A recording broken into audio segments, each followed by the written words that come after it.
Este salmo es muy hermoso, muy emotivo, y usted va a encontrar cosas realmente que son como un espejo de las realidades internas que a veces los creyentes pasamos. Qué bueno que hemos llegado a este capítulo de los Salmos. Hermano, yo me puse a pensar acerca de cómo una persona puede estar alejado o apartado de Dios. Yo le puse como título, consecuencias de estar alejado de Dios. No sé si usted está de acuerdo conmigo, pero vivimos en un mundo de cambios sociales fuertes, de cambios culturales. Vivimos en un mundo donde hay un avance tecnológico muy rápido, muy acelerado. Por lo tanto, cada creyente debe enfrentar día a día la invasión de gran cantidad de información. Es posible acceder a muchísima información. Simplemente escribir una palabra en un teclado y dar un enter y prepararse para la cantidad de documentos que se van ahí enumerando para descargarlos, para que usted pueda leerlos, examinarlos. También cada creyente debe luchar, no sé si está de acuerdo conmigo, luchar para no ceder a la presión de la tentación de un mundo erotizado. No sé si está de acuerdo conmigo, pero hoy día vivimos esto, un mundo totalmente erotizado. Está en toda la publicidad, de todas las mercaderías, de todas las empresas, todas le dan un elemento erótico.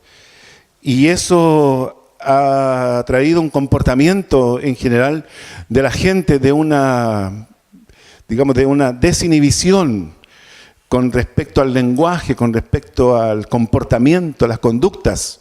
Y cada creyente debe luchar para no ceder a esa presión. También cada creyente debe lidiar a diario con la mundanalidad, con el consumismo y el materialismo. Eso es tan fuerte. Cada uno de nosotros debe luchar contra esa corriente del mundo que trata de arrastrarnos, de asediarnos, el consumismo, el materialismo y todo eso. También cada creyente debe velar por no ceder en sus valores personales al vivir en un mundo que ha ido en franco retroceso en cuanto a la ética y a la moral. Cada persona, cada hijo de Dios a veces trata de estructurar su propio sistema valórico, personal, orientado en la palabra de Dios, en lo que nos dice el Señor, pero sin embargo, el mundo donde nosotros vivimos es un mundo que ha ido día a día perdiendo sus valores, ha ido perdiendo en realidad la ética. Entonces ha ido en un retroceso. También cada creyente debe lidiar consigo mismo para mantenerse firme en sus convicciones. Es una lucha interna, una lucha personal, para mantenerse íntegro, para mantenerse, yo diría, no en un doble estándar, sino que ser auténtico, ser sincero, mantenerse en ese nivel. También cada creyente debe vigilar el nivel de su vida espiritual, vigilar permanentemente el estado de su vida espiritual para no ser arrastrado por la corriente del mundo. Nuestro nivel espiritual es nuestra responsabilidad mantenerlo en un buen nivel. Y eso demanda dedicación, demanda una vigilancia, demanda disciplina personal. También demanda hábitos que nos ayuden, ¿cierto?, en cómo mantener nuestra vida espiritual óptima. También cada creyente debe tener conciencia de tener un orden adecuado en sus prioridades. Esa también es una realidad.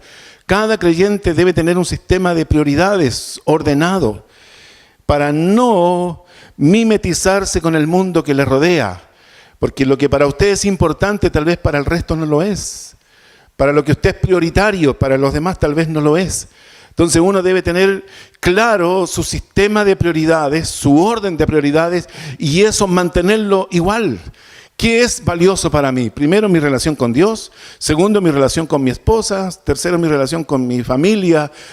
Mi relación con la iglesia. Mi relación con los demás. Un equilibrio, ¿cierto?, en cómo yo gasto mi tiempo, dónde ocupo mi tiempo, a qué le dedico tiempo y a qué no. Cómo yo ocupo, por ejemplo, o cómo administro mi tiempo libre. No voy a decir tiempo de ocio, pero el tiempo libre. ¿Cómo yo ocupo mi tiempo libre? ¿Qué es prioritario? ¿Qué hago durante ese tiempo? Y eso tiene que ver con mi sistema de prioridades. También cada creyente debe poner una cuota de esfuerzo adicional. Una cuota de esfuerzo adicional en las disciplinas mínimas para no dejar de orar, por ejemplo. Para no dejar de orar. Un esfuerzo adicional para no dejar de congregarse. Y un esfuerzo adicional para no dejar de leer y estudiar la Biblia. Un esfuerzo adicional, y yo lo pongo así. Tal vez no es un esfuerzo adicional para el que tiene el hábito, pero cuando estamos, hermanos, en esta corriente, ¿cierto?, enfrentando la corriente adversa, nosotros vamos hacia arriba, ¿cierto?, como los salmones que suben a desovar, ¿cierto?, ellos van hacia arriba, pero la corriente, la fuerza del agua viene hacia abajo. Entonces hay que tener la destreza de saber enfrentar la corriente, de capear, ¿cierto?, o evitar las partes más caudalosas, de dar los impulsos para dar los saltos, ¿cierto?, y llegar, ¿cierto?, y seguir hasta arriba. Cada uno de nosotros debe poner una cuota adicional de esfuerzo en nuestras disciplinas para no dejar de orar, ni de congregarnos, ni de estudiar la palabra. También cada creyente quiere y desea andar en victoria. Es una realidad, cada uno quiere andar en victoria, ser sal y luz de esta sociedad, que es nuestro gran desafío. El Señor nos puso como luz. Los perdidos no tienen luz, pero cuando un creyente aparece, ahí se manifiesta la luz y debemos ser de inspiración también de preservar la sociedad de la corrupción. Debemos ser sal, genuina, ¿cierto? No siempre se logra, pero no siempre se logra. Las presiones del ambiente social, otras luchas como por ejemplo las obligaciones laborales, el desempeño laboral, la presión a veces de los jefes por las metas, por ciertos comportamientos, la presión por resistir a veces prácticas no muy legales ni muy honestas, pero que sin embargo están formando parte del sistema donde nosotros estamos inmersos. Las obligaciones familiares también es una realidad, cumplir con nuestra obligación en la familia. También las necesidades que debemos satisfacer o suplir, esa responsable actitud de proveer lo que nuestra familia espera de nosotros, lo que necesitan. También está otro elemento como las presiones de las expectativas de otros. ¿Qué expectativa tiene mi jefe, mi patrón? ¿Qué expectativa tiene mi esposa? ¿Qué expectativa tiene mi jefe? Etcétera. Generalmente eso se transforma también en una presión donde yo quiero hacer lo que yo quiero, pero no puedo porque hay una expectativa de otras personas y esperando que yo haga otras cosas. Entonces, cuando estamos en esta situación, esto hace que poco a poco comencemos a alejarnos de Dios. Sentimos esta realidad, no siempre de inmediato, pero esto no es un alejamiento intencional. Este salmo no habla de un alejamiento intencional, deliberado, ¿cierto?, del salmista, sino que él parece que de repente se da cuenta de que está tan lejos de Dios. Tampoco es un alejamiento acelerado, sino que es lento, paulatino. Por ejemplo, cuando los niños están jugando en la playa y tienen una cosita y la olita se lo devuelve y después lo vuelve a tirar, Y parece ser que la olita se demoró un poquito más y al final esa cosita, cuando el niño trató de rescatarlo, se dio cuenta que era ya demasiado tarde. Se había alejado y casi sin darse cuenta. También no es un alejamiento consciente, pero sin embargo es así. Por ejemplo, yo le pregunto en esta mañana, por ejemplo, ¿qué siente usted cuando no viene a la iglesia? Cuando usted sabe que el día domingo, tradicionalmente los cristianos se congregan, ¿cierto? En la semana somos más flexibles, pero el día domingo debería ser un día sagrado, consagrado para el Señor, ¿cierto? Pero ¿qué siente usted cuando no viene a la iglesia el día domingo? ¿Lo justifica? Por el alto de cosas que tiene que hacer, ¿cierto? La rumba de temas domésticos que lo está esperando, ¿cierto? ¿Lo justifica? ¿Lo disfruta? Cuando no viene, ¿disfruta el quedarse en la casa? Hermano, yo esto se lo planteo no para que me responda, sino que para que lo piense un poquito. ¿Qué siente usted? ¿Lo toma como algo normal? Total, hoy día no fui, bueno, la próxima semana iré. Bueno, hoy día no pude, pero el próximo domingo voy a ir, ¿cierto? Y a veces uno dice, uy, tampoco pude hoy. ¿Qué siente? ¿O le da un remordimiento? ¡Wow! Un cargo de conciencia, no fue a la iglesia. Cuando usted no viene el día domingo, ¿qué hace? ¿Lee la Biblia, el pasaje que corresponde al tema que se va a tratar? Por ejemplo, hoy día el Salmo 42. Si usted no hubiese venido, diría, a ver, el pastor está compartiendo la clase, el Salmo 42, voy a leer el Salmo 42, ¿lo hace? O sencillamente dice, no fui, y me lo perdí. O tal vez usted ora más. Como no fue a la iglesia, voy a tener un tiempo más de oración, un mejor tiempo de oración. O trata de compensar de alguna manera la pérdida de no haber ido. O experimenta esa sensación de libertad. ¡Wow! Seamos honestos, ¿cierto? El religioso tal vez se siente demasiado complicado, pero el que no lo es tal vez se siente libre. Ay, hermanos. Este salmo nos muestra cómo las emociones, los sentimientos de nostalgia, los sentimientos de pérdida y de esperanza y de fe se van manifestando en el proceso de alejarnos de Dios. Yo le puse consecuencias de estar alejado de Dios. En este salmo vemos cómo la fe y la esperanza le dan la victoria al salmista.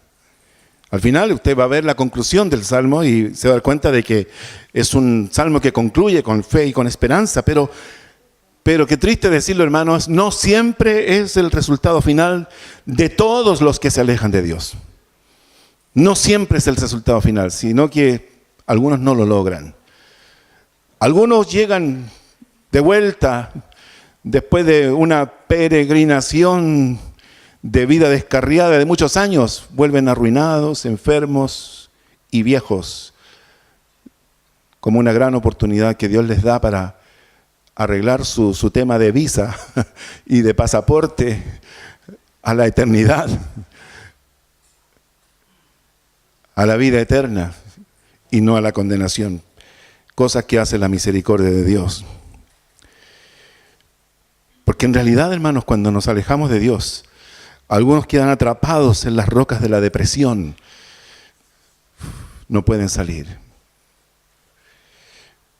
Otros quedan resentidos con Dios, culpándolo. Otros son atacados por las dudas. La mente divaga con preguntas sin respuestas. Preguntas que son motivadas simplemente por su estado espiritual, alejado de Dios, pero no porque en realidad sean preguntas honestas que quisieran responder sinceramente a Dios. Otros reniegan de Dios. Wow. por creer o por haber en algún momento en su mente haber abrigado la idea de que por ser hijo de Dios esto les eximía de pasar por pruebas o tribulaciones. No es así. En este salmo veremos 10 consecuencias de alejarnos de Dios. No se dan las razones del alejamiento, pero sí veremos los efectos tristes de esta situación. La primera consecuencia. Primera consecuencia. Sufrimos gran sed espiritual. Sufrimos gran sed espiritual.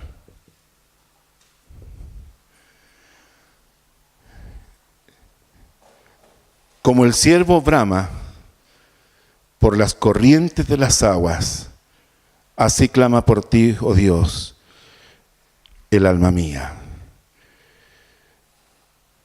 Reconoce su sed. Está sediento. Porque esa sed no la puede aplacar con nada, solamente con Dios.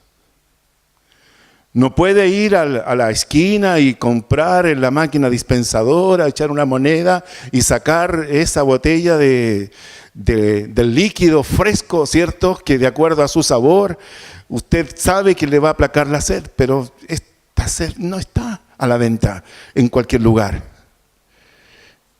Pero sí reconoce su sed. También identifica su sed. Su sed no es de religión, su sed no es de la iglesia, su sed es de Dios. La tiene tan clara.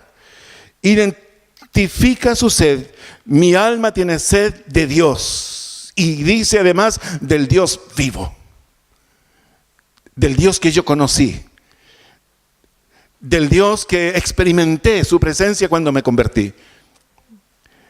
Del Dios que sentí su amor, del Dios que me perdonó, del Dios que transformó mi vida, del Dios que me dio la nueva identidad, del Dios que me adoptó como su hijo. De ese Dios yo tengo sed. Ilustra su sed como la del siervo que brama por las corrientes de las aguas. ¿Cómo sería eso? Escuchar ese bramido, un animal desesperado. Esta sed la ilustra con la del ciervo que ha logrado escapar, tal vez de la casa de su depredador. Imagínese, no sé si usted ha visto documentales donde el depredador está acechando y de repente se lanza sobre la gacela o el antílope y este huye desesperado y el león trata, ¿cierto?, de correr más rápido y esa lucha, ese esfuerzo máximo por lograr escapar de la casa de su depredador, tal vez lo logra, pero queda jadeante.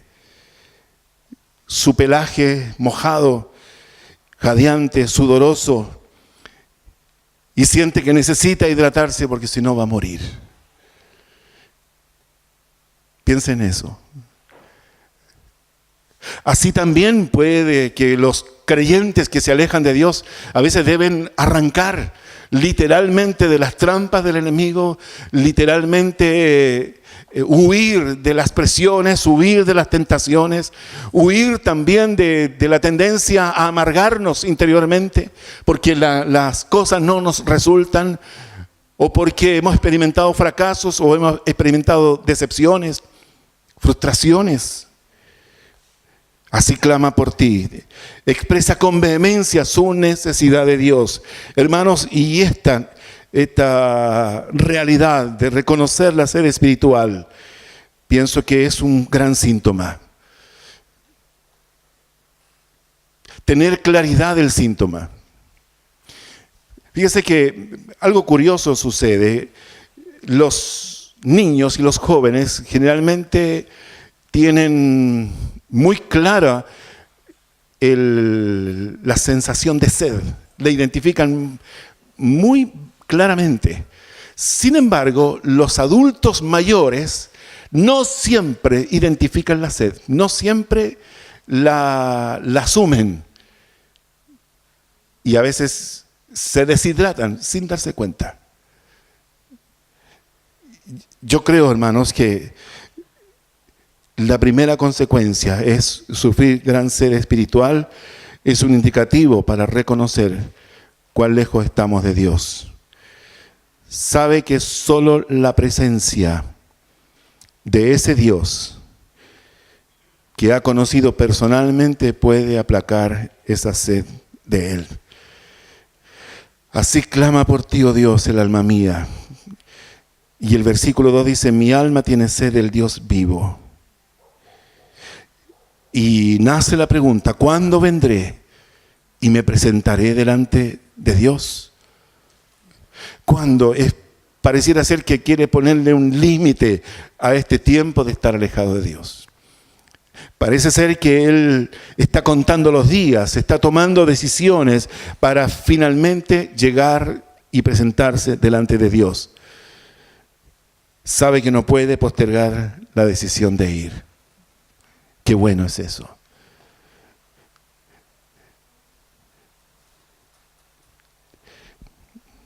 La segunda consecuencia, voy a dejarlo así, ¿ya? Es sufrimos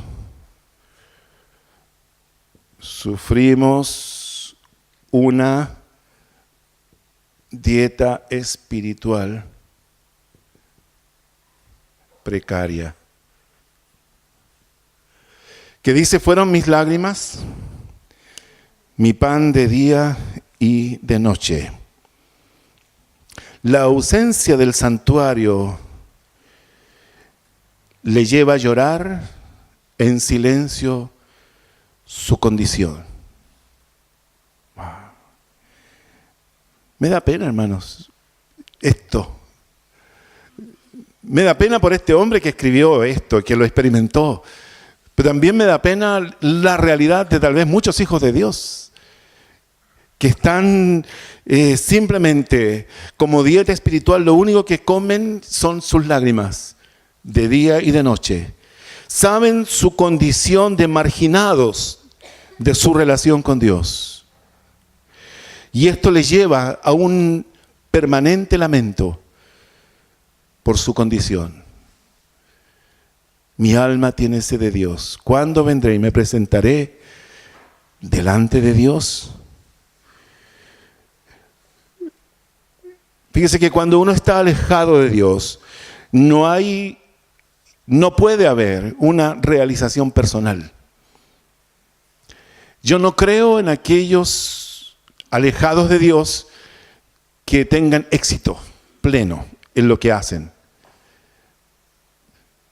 El que ha conocido a Dios sabe que la realización personal de Él en lo que sea tiene un comienzo y ese está basado en su buena relación con el Señor. Si está mal con Dios, le puede ir bien en todo, pero no podrá tener una plena felicidad o satisfacción. Cuando estás alejado de Dios, no hay realización personal, ni grandes satisfacciones y mucho menos felicidad. Es todo una apariencia.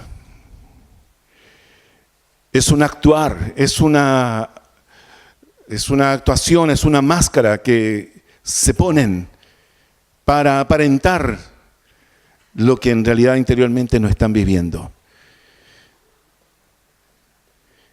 Es toda una apariencia, por eso pero dentro el espíritu está llorando, está gimiendo, está anhelándolo. Solo a Él.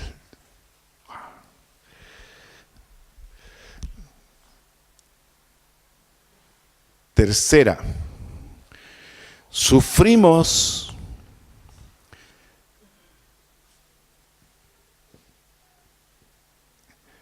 y los demás se dan cuenta. ¿Cuál es nuestra identidad?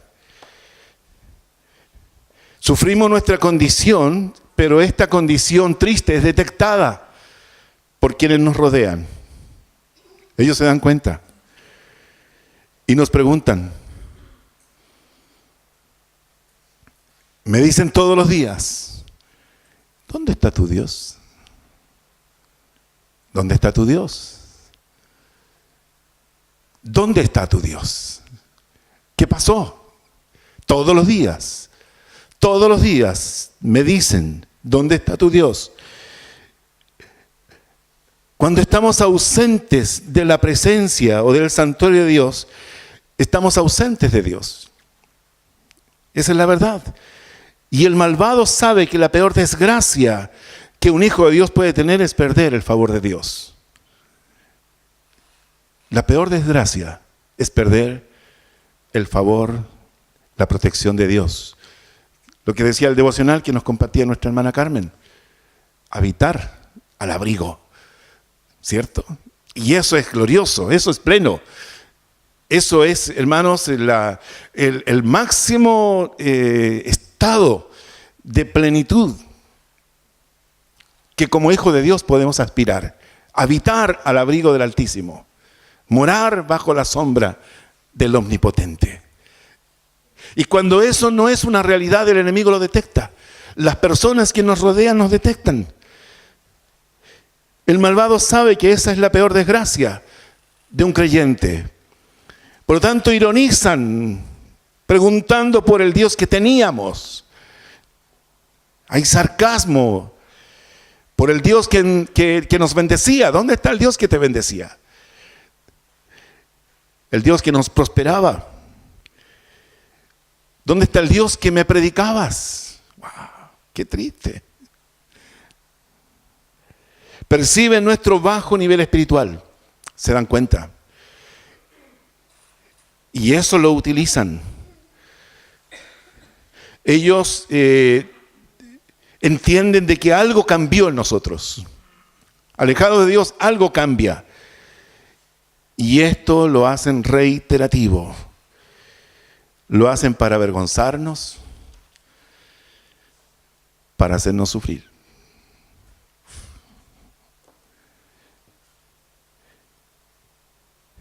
Mientras me dicen todos los días.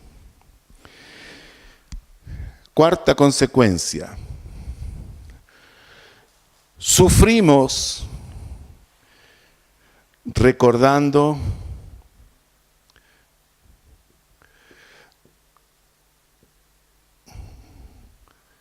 con nostalgia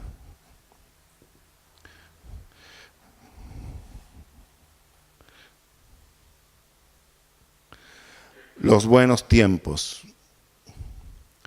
Los buenos tiempos.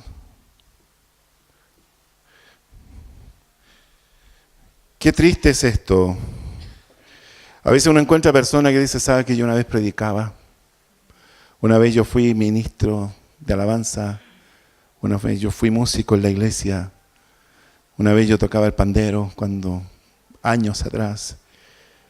O yo enseñaba en la escuela dominical. Qué triste. Solamente alimentar un poco su espíritu con esos tiempos pasados. Añora el tiempo pasado. Lo añora. En realidad, hermano, este pasaje es triste. Dice, me acuerdo de estas cosas y derramo mi alma dentro de mí. Siente nostalgia. Eso le hace llorar. Los recuerdos son su consuelo. Evoca los días cuando lideraba tal vez en alguna iglesia. Cuando tal vez el pastor lo honró en alguna responsabilidad, en algún cargo, ¿cierto? Ayudante del oficial, portero, ujier, diácono. O los días en que con mucho entusiasmo se presentaba en el punto de predicación y preparaba en su mente y tal vez en una hojita por ahí entre medio de la Biblia lo que él iba a predicar, si es que el jefe de punto le tocaba el hombro y le decía Dios le bendiga, hermano, y él sabía que esa frase era la orden, ¿cierto? Como venida del cielo para que él dé el paso adelante y abra su boca ahí y a todo pulmón pueda hablar de las maravillas del Señor. Hermano, eso le trae tantos recuerdos y esos mismos recuerdos le hacen llorar. Cuando él hablaba apasionadamente de Cristo a otros, cuando era el primero en llegar a la iglesia, cuando fue el día en que pudo comprar su Biblia de estudio que anheló siempre, averiguó el precio y supo que la persona encargada de la librería le iba a hacer un descuento y además le iba a dar algo de facilidades. Wow.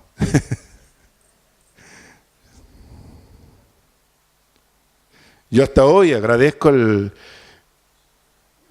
tesorero de la iglesia en Cerrillo que me vio con ciertas inquietudes y yo le dije si traía Biblias para vender y él me dijo que me traería una y él compró efectivamente una Biblia Caribe que yo la usé mucho. Él me la entregó así, que se la pagara como pudiera. Aún la conservo. Qué triste, hermanos, es recordar. Pero yo creo que Dios no quiere que estemos viviendo de los recuerdos. Cuando era el primero en llegar a la casa de Dios, qué triste es recordar cuando alguna vez lo honraron para que coordinara un servicio, o compartiera una palabra, u orara por la ofrenda, o para despedir la reunión. Esas oportunidades que a veces para quienes dirigen son como tan pequeñas, pero sin embargo para ellos son manifestaciones de la gracia de Dios. Recuerda con entusiasmo sus alegres expresiones, cómo él cambió su carácter. Era una persona alegre para conducir a muchos a los brazos del Señor. Dice de cómo yo fui con la multitud y la conduje hasta la casa de Dios entre voces de alegría y de alabanza del pueblo en fiesta. De llevarlo hasta su casa para celebrarlo.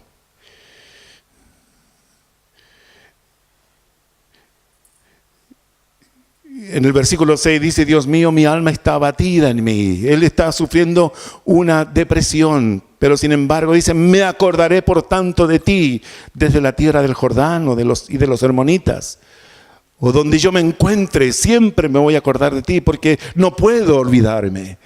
No me puedo olvidar de ti.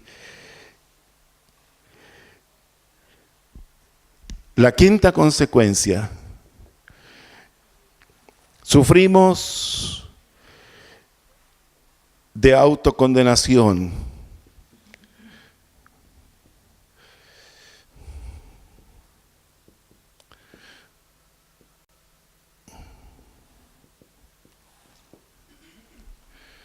Aquí comienza la crisis interna. Esto pone de manifiesto su estado depresivo, su grado de tristeza profunda que él está experimentando por estar lejos de Dios. Y comienza el por qué. ¿Por qué te abates? ¿Por qué te abates, oh alma mía? El estado depresivo lleva a las personas a cuestionar todo, a preguntar todo.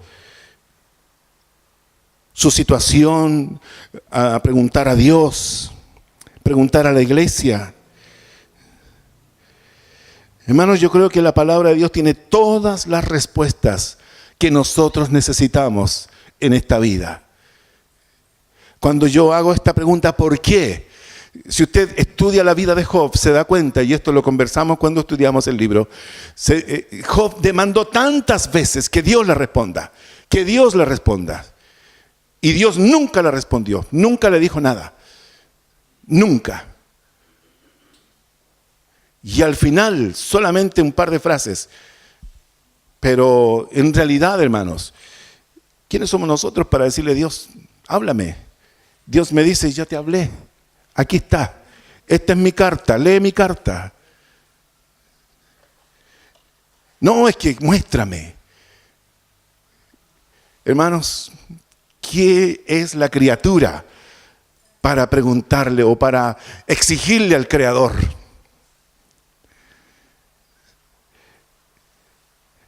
Y sufrimos de esto, de autocuestionamiento. Él busca tal vez un consuelo en este diálogo interno de preguntas y preguntas sin respuesta. ¿Por qué a mí? El versículo 5 dice, y te turbas dentro de mí. Él siente que hay una confusión profunda, una turbación. En este diálogo, y qué bueno es, Él se ordena a sí mismo a esperar en Dios, a confiar en que este es un tiempo que debe terminar, esta crisis debe pasar. Otro comentarista dice, cuando Él se hace esta pregunta, ¿por qué te abates, oh alma mía, y te turbas dentro de mí? Porque en realidad los argumentos no son tan de peso como para turbarse. Hay personas que están en peores condiciones que nosotros. Hay personas que tienen más necesidades que nosotros. Hay personas que están sufriendo mucho más que nosotros. Entonces, a la luz de todo eso, no tengo yo argumentos para permitir que mi alma comience a descender en esta profundidad de desánimo, de depresión. Sino que parece que en su espíritu el salmista le quiere poner un freno a esta tendencia a la depresión. Espera en Dios, le dice. ¿Por qué te abates, oh alma mía, y te turbas dentro de mí? Espera en Dios. Porque aún he de alabarle, salvación mía y Dios mío. Qué importante es. El salmista quiere destacar que no existen grandes razones para estar deprimidos. Debe aprender a esperar en Dios, porque Él es su salvación.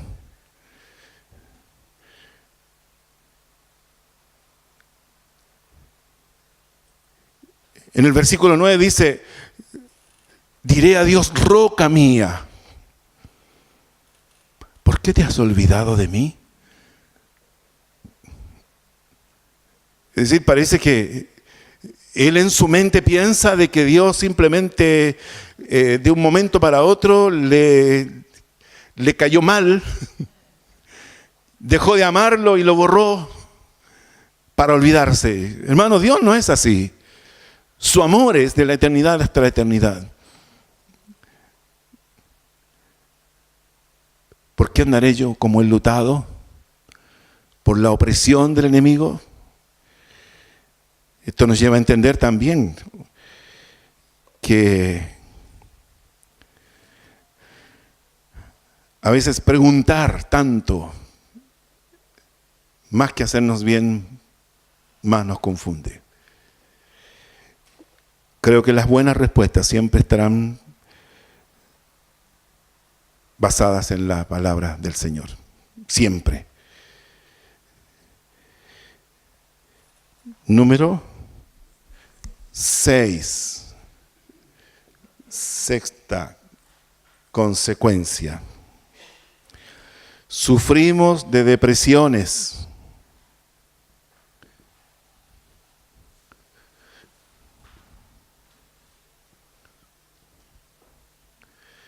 Depresiones.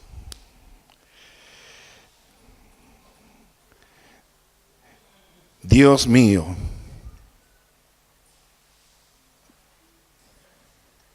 Mi alma está abatida. Otra versión dice, mi alma está angustiada. Angustia, aflicción, congoja, desazón, agobio. Abatido es una palabra que significa despreciable. Despreciable. Y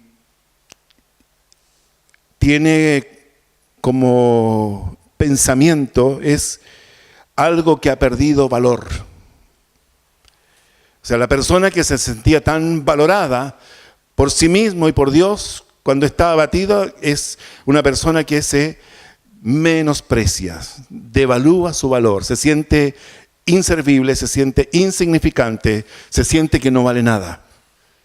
Y esos son los sentimientos de una persona que está lejos de Dios. No puede sentirse valioso si está lejos de Dios. Si el que nos da valor es el Señor. En Él somos valiosos, pero cuando estamos lejos de Él, perdemos el valor. Y ahí comienza el tema de la depresión. Ahí comienza, ¿cierto?, este negativismo. Comienza a manifestarse este estado de verlo todo oscuro, todo malo, todo negro. Empieza a experimentar una tristeza profunda y un desánimo.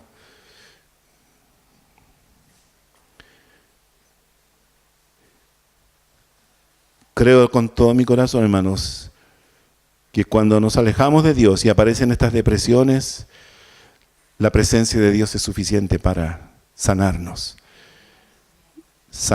y curar nuestras heridas. Número 7 o séptima consecuencia. Sufrimos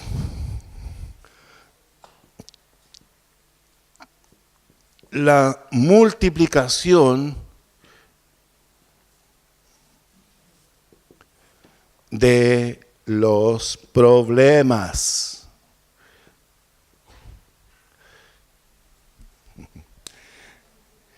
Dice,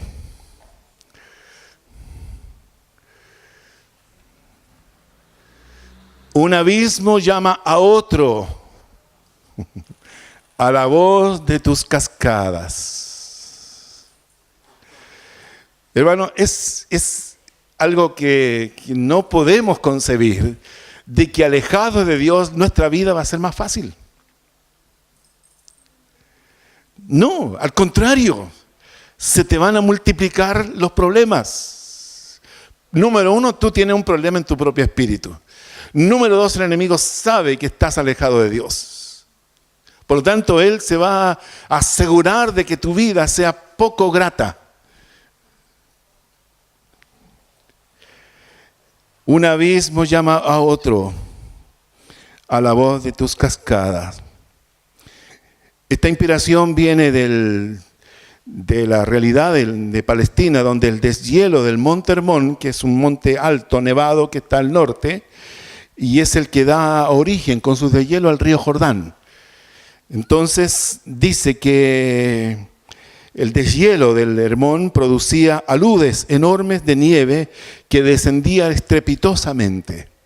Entonces él asocia esto de un abismo llama a otro a la voz de tus cascadas.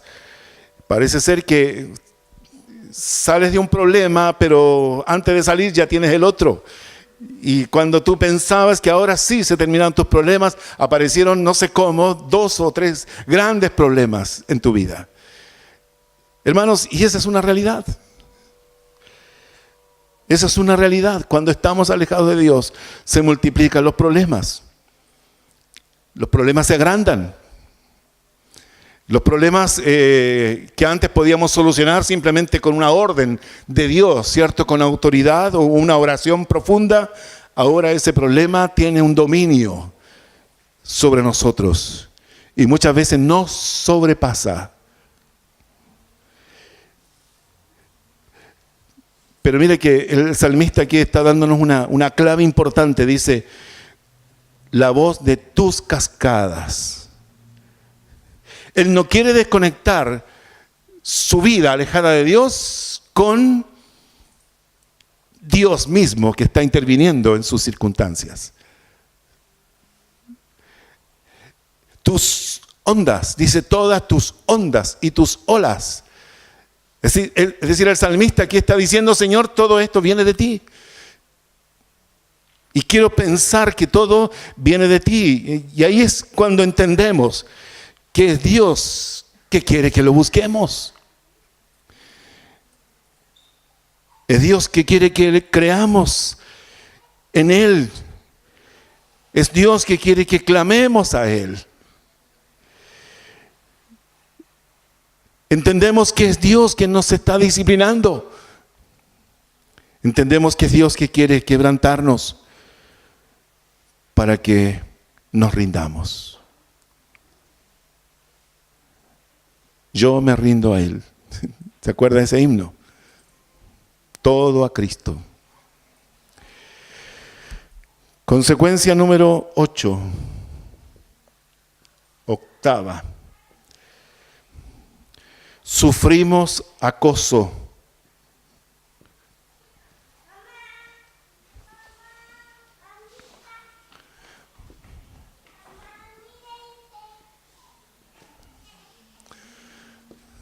Sufrimos acoso del enemigo. Dice versículo número 10, como quien hiere mis huesos, mis enemigos me afrentan, diciéndome cada día, ¿dónde está tu Dios? Es decir, aquí el salmista siente que el enemigo está sencillamente acosándolo brutalmente. Las palabras hieren, las ofensas hieren, los insultos hieren, agresiones verbales, burlas. La Nueva Versión Internacional dice, los enemigos se burlan. También en este acoso destructivo se siente indefenso. No tiene cómo enfrentar esto. Se siente permanentemente amenazado. Se siente inseguro y vulnerable. Se siente acechado. Me pregunta cada día, ¿dónde está tu Dios? Cada día me recuerda que estoy alejado de Dios. Wow. Qué terrible. Hermanos, las últimas dos consecuencias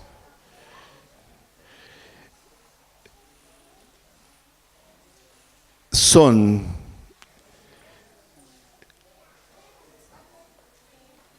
no perder la esperanza. Versículo 8 dice, pero de día mandará Jehová su misericordia y de noche su cántico estará conmigo y mi oración al Dios de mi vida.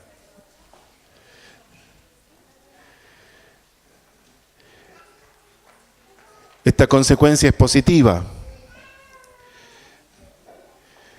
Él sabe que algún día, no un lejano día, un día el Señor mandará su misericordia. Fíjese, esta palabra mandará tiene el carácter de un mandato real. No es un favor, no es la gracia dispensada, sino que es un edicto del Rey de Reyes para enviarle su misericordia. Hermano, qué importante es entender de que nuestras vidas están siempre sujetas a la plena autoridad y soberanía de Dios. Y el salmista tiene esta convicción, el Señor mandará. ¿A quién mandará? ¿Cómo mandará? No lo sé, pero yo sé que de día Él mandará su misericordia. Wow. ¿Cuántos están esperando ese día? Y de noche.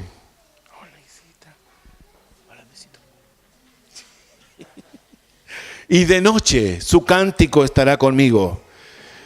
Y de noche disfrutará del cántico, de ese cántico que Dios nos permite entonar. Cierra el ciclo, de día su misericordia y de noche su cántico. No hay horas libres en esto. Él tiene la esperanza de que eso ocurrirá más temprano que tarde, ¿cierto? Dice, y mi oración al Dios de mi vida. Y mi oración al Dios de mi vida. El Dios que yo conocí, el Dios que yo anhelo, el Dios de quien yo tengo esta tremenda sed. Su roca, dice, diré a Dios, roca mía.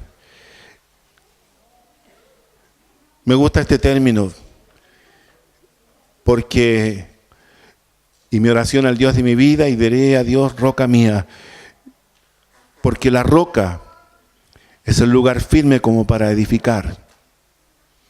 ¿Usted recuerda, cierto, la enseñanza del Señor? La edificación, cierto, de un hombre sensato y un hombre prudente. El prudente edificó sobre la roca. Y vinieron los vendavales, y vinieron las lluvias, y vinieron los vientos, y esa casa se mantuvo de pie porque estaba sobre la roca. También es la roca para refugiarse. Dulce refugio en la tormenta. Y finalmente, como número 10, se decide a esperar en Dios. Nuevamente la pregunta, ¿por qué te abates, oh alma mía? Otra vez. Y te turbas dentro de mí. Y la orden interna, espera en Dios. Espera en Dios. Si estás en esta pausa en tu vida, quiero decirte que estas cosas pueden ayudarnos a tomar decisiones correctas frente a nuestra necesidad de Dios. Usted puede tal vez identificar cuál fue la razón por la cual usted comenzó a alejarse de Dios. Y tal vez reconocer que primero tiene una gran sed espiritual, que tal vez ha tenido durante este tiempo una dieta espiritual precaria, solo lágrimas como pan de día y de noche. Tal vez sufra las preguntas de los demás que detectaron su triste condición. O tal vez sufriendo el recordar con nostalgia su tiempo pasado, su tiempo pleno. Tal vez esta autocondenación, dejar de encontrar las respuestas en sí mismo y buscar las respuestas en la palabra de Dios y en la presencia del Señor. Tal vez tomar la decisión de esperar en Dios para poder sanar nuestra alma de la depresión, esta fatiga espiritual terrible. Tal vez si nos volvemos a Dios y esperamos en Dios, comience a disminuir esta multiplicación acelerada de los problemas que hemos estado sufriendo por estar lejos de Él. Y también del acoso de nuestro enemigo. Quiero decirle, hermano, que espere en Dios. Espere en Dios porque aún he de alabarle, salvación mía y Dios mío. Haga lo suyo, personal. La prueba no durará eternamente. Una frase me gustó, y con esto termino, hermanos. Qué importante es que usted tenga claro que usted puede quejarse ante Dios, pero nunca quejarse de Dios. No quejarse de Dios, sino quejarse ante Dios, como lo hizo el salmista. Y él concluye con esta frase, espera en Dios, porque aún he de alabarle, salvación mía y Dios mío. Amén. Oramos, Señor. Te damos gracias por la palabra que tú nos das en esta mañana. Gracias, Señor, porque tú abres las Escrituras y nos permites entender tus misterios, la profundidad, Señor, de estos textos que Señor, en gran medida nos identifican, interpretan, Señor, nuestra realidad difícil, triste, pero que también nos enseña, Señor, que tú eres Dios por sobre todas las cosas. Dios mío, roca mía, salvación mía. Que tú eres Dios por sobre todas las cosas, Señor. Y aunque tus ondas y tus olas pasen sobre mí, aunque mis problemas se hayan multiplicado, con todo yo sé, Señor, que tú de día mandarás tu misericordia. Tú de día mandarás tu misericordia y de noche, Señor, tu cántico estará conmigo. Y mi oración, Señor, será oída otra vez por ti. Bendice, Señor, a tus hijos que han llegado. Tú sabes el grado de fatiga espiritual que han tenido. Tú conoces, Señor, las circunstancias que han estado viviendo este tiempo. Creo con todo mi corazón, Señor, que tú no te tardas. Que tú, Señor, sabes la situación de cada uno. En esta mañana, Señor, nos has confrontado para reconocer delante de ti, Señor, que tal vez nos hemos alejado sin darnos cuenta. Y producto de ello, Señor, el enemigo ha sacado ventaja. Pero creo, Señor, creo con todo mi corazón que tú de día mandarás tu misericordia. Y de noche tu cántico estará, Señor, en nosotros. Gracias, Señor, te doy por cada uno de tus hijos que está aquí, cada una de tus hijas. Señor, que sientan tu gran amor una vez más. Que sientan, Señor, que tú les trajiste esta mañana para abrazarles, para consolarles y para renovar sus fuerzas. Señor, que sientan que tu misericordia nunca se apartará de sus vidas. Que sientan, Señor, que son tu especial tesoro. Gracias, Señor. Yo sé que a cada uno darás la salida, Señor. Que a cada uno darás una victoria definitiva en cada una de las áreas donde han estado sufriendo y batallando. Gracias, Señor. En el nombre de Jesús. Amén.